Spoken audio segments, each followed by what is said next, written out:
मौका मुनासबत के लिहाज में जिस तरह के अज 28 मार्च का दिन अज तो 2 दिन बाद के अंदर 30 मार्च अलामा साहब की शहादत का दिन तो उन्होंने मुतल्लिक एक कलाम लिखा।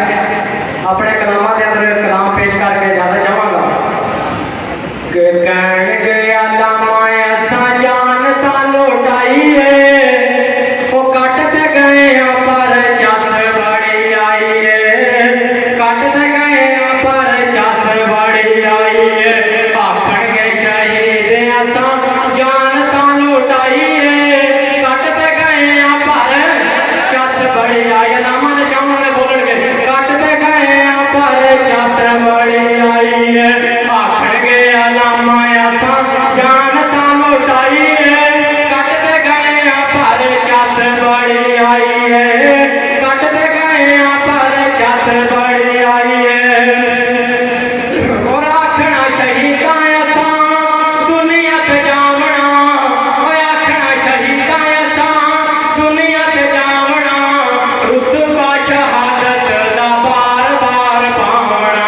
आखना शहीदा ऐसा दुनिया ते जावना, रुतबा शहादत दा बार बार पावना, रुतबा शहादत दा बार बार पावना। जन्नत तो रात मौला शहादत बढ़ाई है, कटते गए पर चस बड़ी आई है, कटते गए पर चस बड़ी आई है। आखना शहीदा ऐसा जानता लुटाई है, शहीदा वापस करना बैठे हो।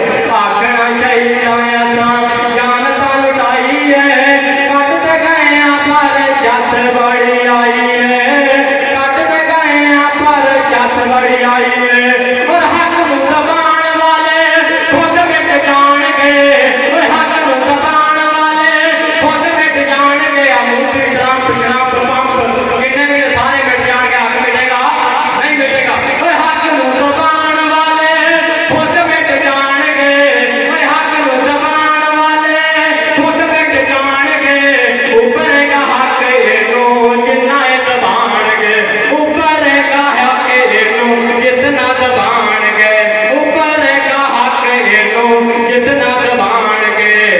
मुनकर नो मिलनी जिल्लत रसवाई है, कटते गए पर चस बड़ी आई है, कटते गए पर चस बड़ी आई है। और जज़दानी अलामत यारो मंसूर के, और जज़दानी अलामत यारो मंसूर के, होले होले साडे कोलों हुंदे होले दूर गए।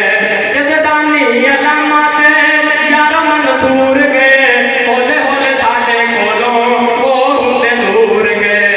अलामा दा कातल इब्ने सबाई है, कटते गए पर चस बड़ी आई है। अलामा जज़दानी आका दा वकील पहरेदार है। जज़दानी दा चक्कर तज़किरा करना जरूरी है।